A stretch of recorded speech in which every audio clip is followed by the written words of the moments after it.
오늘 말씀은 제가 한 주만 쉬고요. 김천 영락교회에 심우하시는 구금선 전도사님께서 말씀을 전해주시기 위해 오셨습니다. 오늘 주시는 말씀의 본문은 신약성경 고린도후서 4장 1절에서 7절까지 말씀입니다.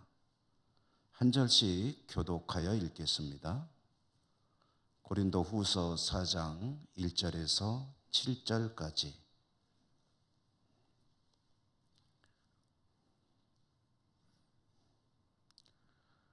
그러므로 우리가 이 직분을 받아 긍휼하심을 입은 대로 낙심하지 아니하고 이에 숨은 부끄러움의 일을 버리고 속임으로 행하지 아니하며 하나님의 말씀을 혼잡하게 하지 아니하고 오직 진리를 나타내므로 하나님 앞에서 각 사람의 양심에 대하여 스스로 추천하노라. 만일 우리의 복음이 가리었으면 망하는 자들에게 가리어진 것이라. 그 중에 이 세상의 신이 믿지 아니하는 자들의 마음을 혼미하게 하여 그리스도의 영광의 복음의 광채가 비치지 못하게 함이니 그리스도는 하나님의 형상이니라. 우리는 우리를 전파하는 것이 아니라 오직 그리스도 예수의 주 되신 것과 또 예수를 위하여 우리가 너희의 종 된 것을 전파함이라. 어두운 데에 빛이 빛이라 말씀하셨던 그 하나님께서 예수 그리스도의 얼굴에 있는 하나님의 영광을 아는 빛을 우리 마음에 비추셨느니라. 우리가 이 보배를 질그릇에 가졌으니 이는 심히 큰 능력은 하나님께 있고 우리에게 있지 아니함을 알게 하려 함이라. 아멘. 빛이 된 질그릇이라는 제목으로 구금선 전도사님 말씀 전해 주시겠습니다.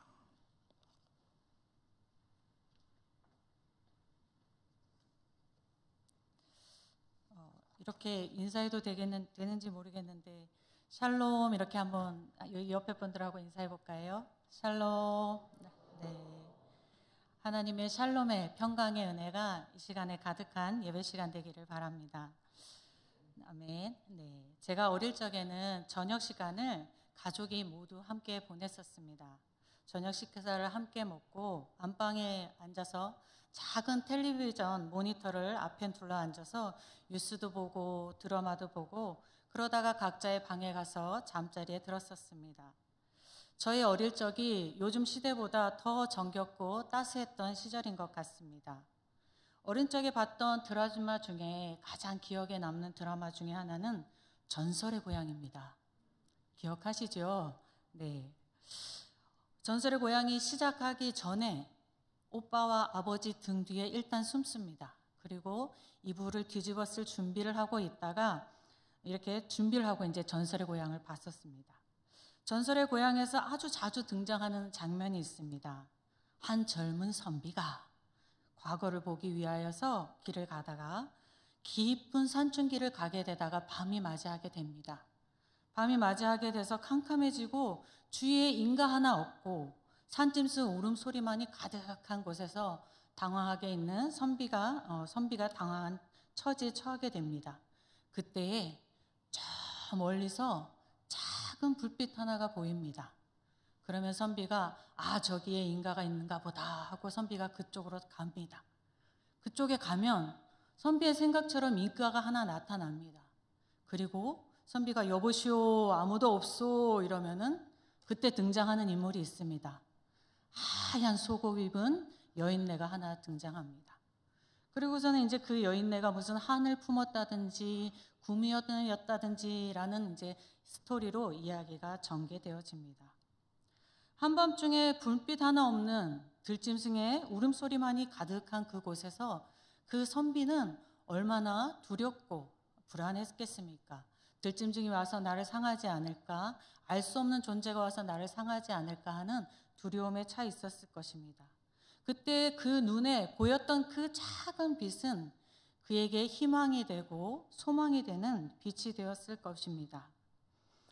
오늘 본문에도 모든 사람에게 소망이 되고 희망이 되는 빛에 관한 말씀을 하고 있습니다. 고린도 교회는 바울이 1년 6개월 동안 고린도에 머물면서 자비량으로 수고하여 세운 교회였습니다. 바울은 고린도 교회의 설립자였습니다. 그런데 고린도 교회 교인들이 바울의 사도권을 의심하였습니다. 바울이 하나님의 일을 맡을 자로서 자격이 없다는 의심이었습니다. 고린도 교회에 거짓 선자들이 들어왔습니다. 그들은 바울이 사도권이 없는 자라고 비방했습니다. 그들에게 미혹된 성도들이 바울의 사도권을 의심한 것이었습니다.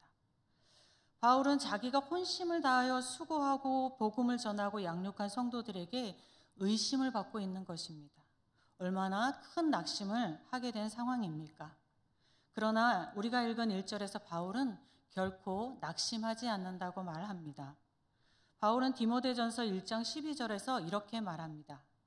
나를 능하게 하신 그리스도 예수 우리 주께 내가 감사함은 나를 충성되이 여겨 내게 직분을 맡기심이니. 바울은 자기가 하나님께로부터 직분받은 사도라는 정체성을 확실히 갖고 있었습니다. 그래서 흔들림의 성도들의 의심에도 흔들림이 없었습니다. 바울은 우리가 교회에서 이제 예천교회 많은 성도님들도 교회에서 봉사의 직분을 받아서 헌신하다 보면은 낙심이 되는 상황이 생길 때가 있습니다. 혹시 그런 상황이 성도님 여러분에게 생기게 된다면 오늘 바울의 말씀을 통해 바울을 통해 주시는 하나님의 말씀을 기억하시기 바랍니다.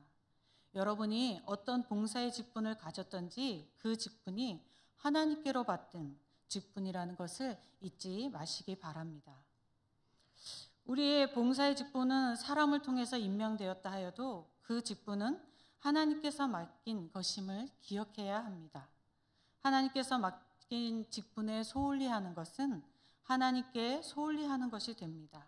그러므로 우리는 맡은 봉사의 직분에 최선을 다해야 하겠습니다. 바울은 2절에서 자기가 사도로서 행하지 않은 3가지의 일을 이야기합니다. 먼저 바울은 숨은 부끄러운 일을 벌였다고 이야기했습니다. 숨은 부끄러운 일은 밖으로 드러나게 되면 사람들로부터 수모를 당한 수치스러운 일을 가리킵니다. 자신의 야욕을 성취하기 위해 은밀한 수단을 사용하여 솔직하지 않은 행위를 하지 않았다는 것입니다. 둘째로 바울은 속임수를 행하지 않았다고 했습니다. 어떤 목적을 성취하기 위해 술수나 속임수를 쓰지 않았다는 것입니다. 바울은 자신의 사역이 진실했음을 말하고 있습니다. 세 번째로 하나님의 말씀을 혼잡하게 하지 않았다라고 말합니다. 이것은 청중에게 인기를 얻기 위하여서 인간의 철학 등을 혼합하여 하나님의 말씀의 엄격성을 약화시키지 않았다는 것입니다. 바울이 자신에게 맡겨진 하나님의 직분을 감당함에 있어서 자기의 야욕이나 이익이나 자신의 인기를 얻기 위하여 행동하지 않았으며 오직 진리, 즉 예수 그리스도의 복음을 나타내었음을 말하고 있는 것입니다. 자신이 참 사도라고 말하고 있는 것입니다.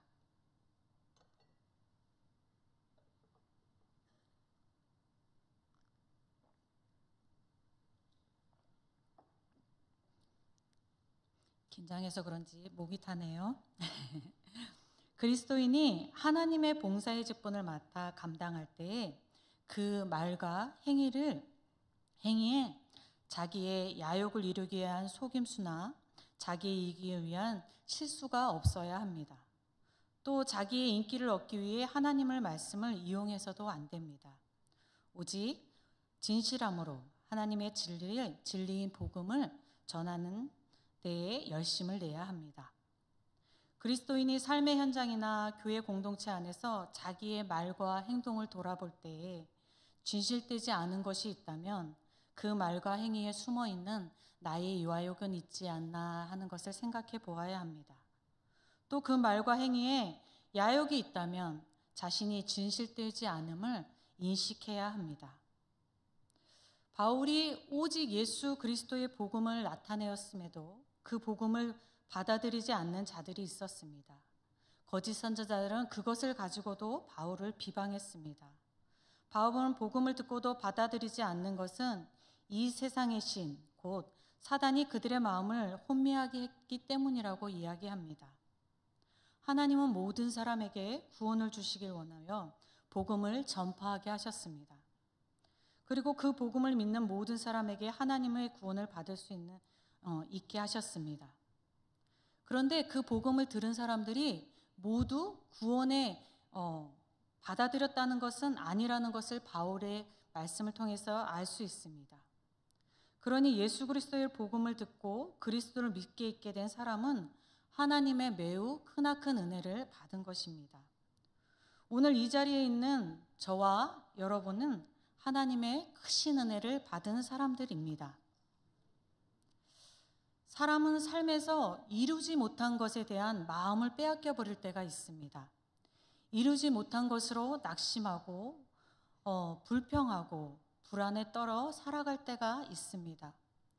현재에 못 이룬 것이 아니라 과거 오래전에 못 이루는 것임에도 거기에 마음을 빼앗겨서 오래도록 스스로를 괴롭게 할 때가 있습니다. 이런 마음에는 하나님께로 받은 구원의 큰 은혜를 생각하지 못하게 합니다. 구원의 은혜에 대한 감사와 찬양에 생길 수가 없게 합니다.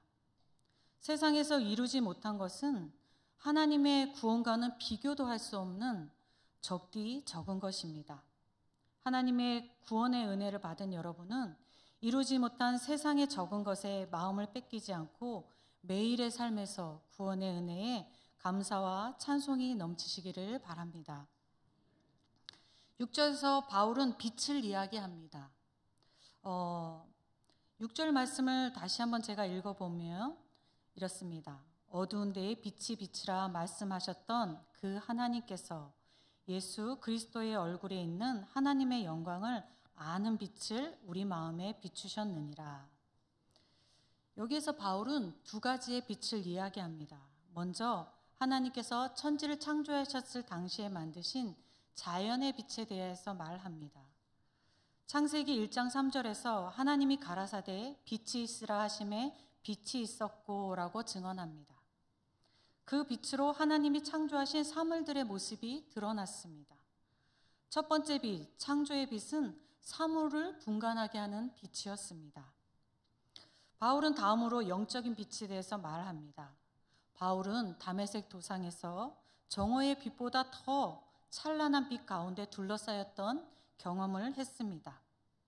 바울은 그 빛으로 영적인 눈을 떴고 하나님의 영광을 보게 되었고 구원에 들어가게 되었습니다. 그 빛은 하나님의 영광을 보게 하는 예수 그리스도의 복음의 빛이었습니다. 우리가 함께 오늘 읽은 마지막 절 7절에는 보배를 질그릇에 가졌다라고 했습니다. 질그릇은 모양도 볼품도 없고 약하고 깨지기 쉽고 귀 쓰이지 않는 가치 없는 물건이었습니다. 바울이 인간의 나약한 육체나 전인격을 질그릇에 비유한 것입니다. 인간은 죽을 수밖에 없는 연약한 몸을 가졌고 죄로 쉽게 깨지는 질그릇입니다.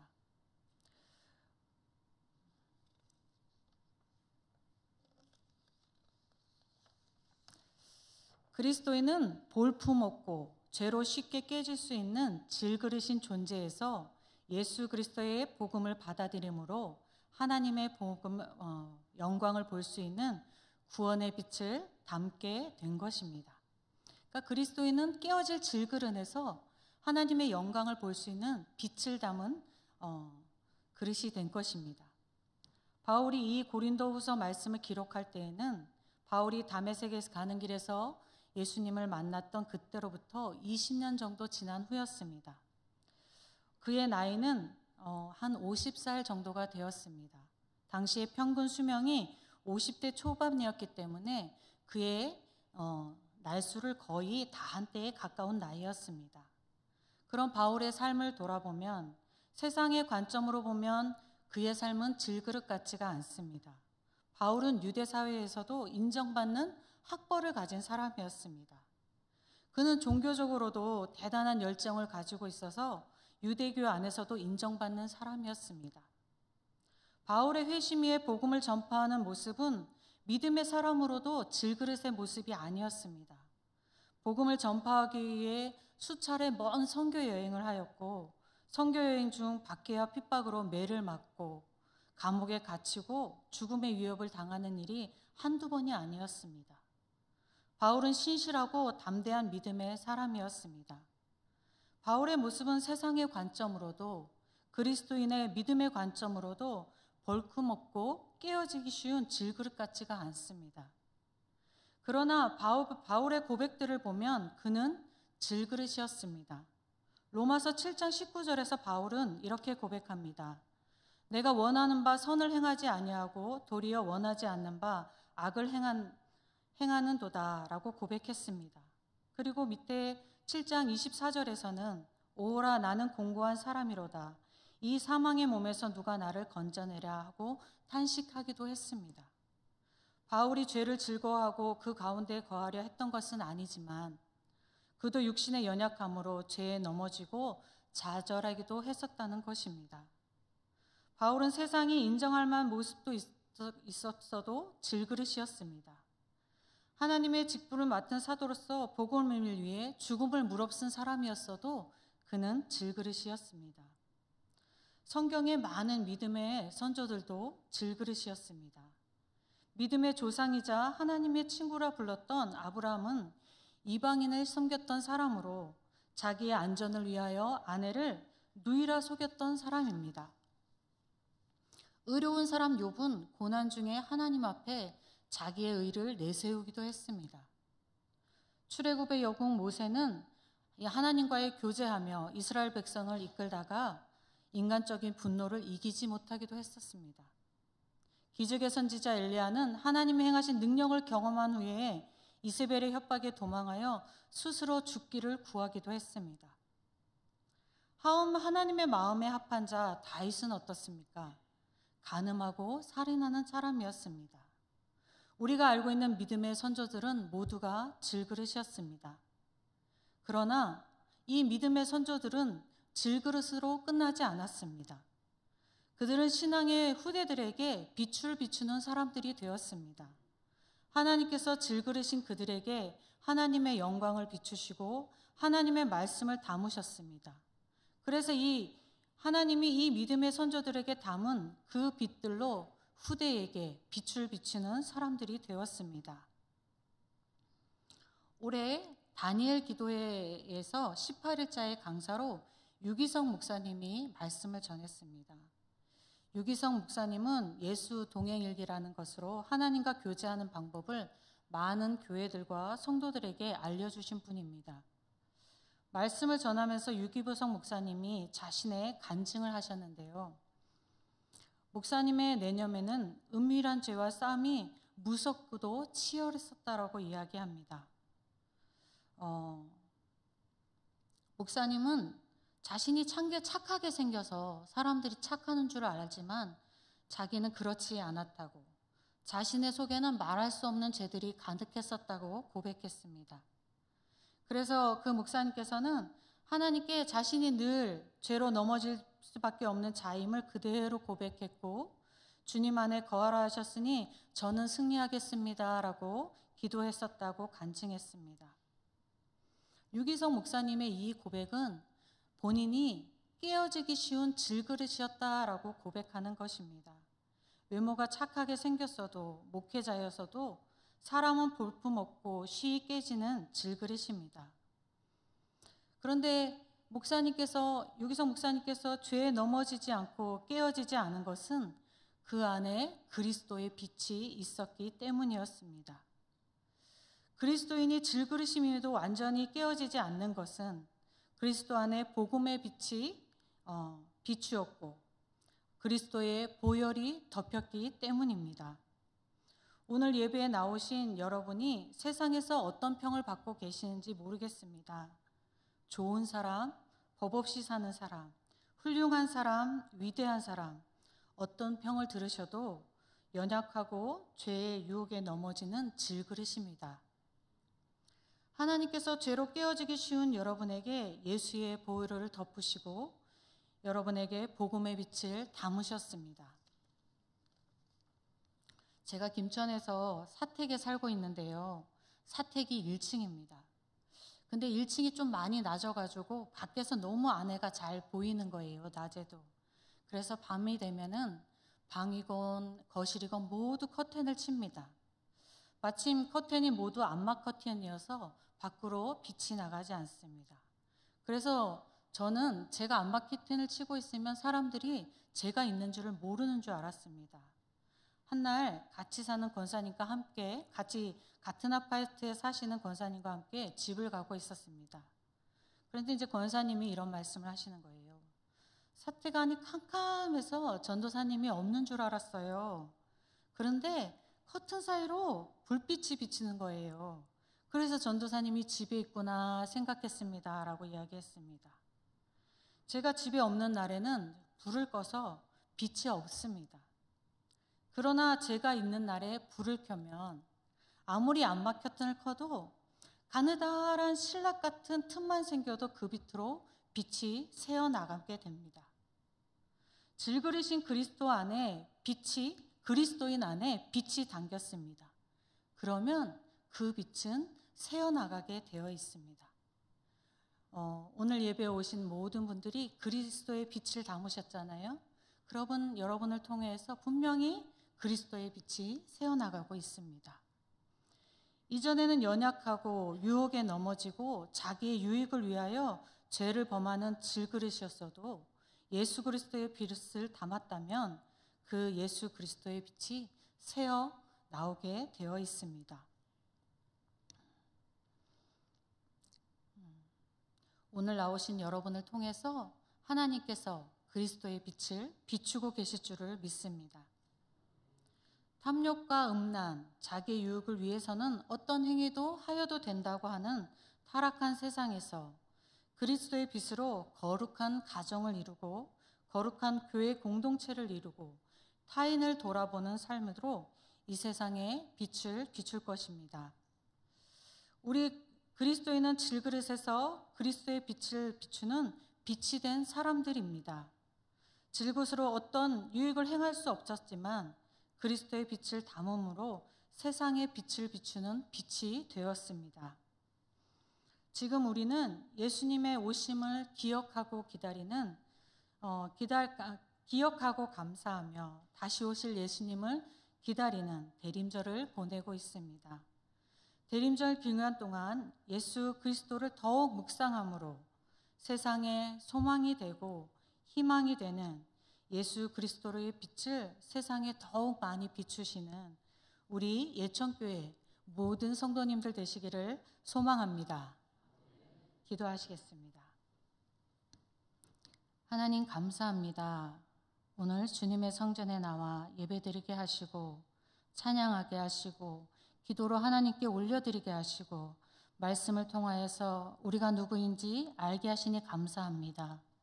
우리는 그리스도의 보혈로 덮으시고 우리 안에 그리스도의 구원의 빛을 담은 사람들입니다. 하나님 그리스도의 빛을 담은 사람으로서 이 세상에 빛을 비추어 나가는 저희가 되게 하여 주시옵소서. 더욱더 예수 그리스도를 묵상하고 하나님의 은혜를 기억하고 그로 인해서 하나님께 영광을 돌리고 이 세상에 소망의 빛이 되어주고 희망이 빛이 되어주는 우리 예천교회 모든 성도들 되게 하여 주시옵소서. 이루실 하나님을 소망하며 우리 주 예수 그리스도의 이름으로 기도드렸습니다. 아멘.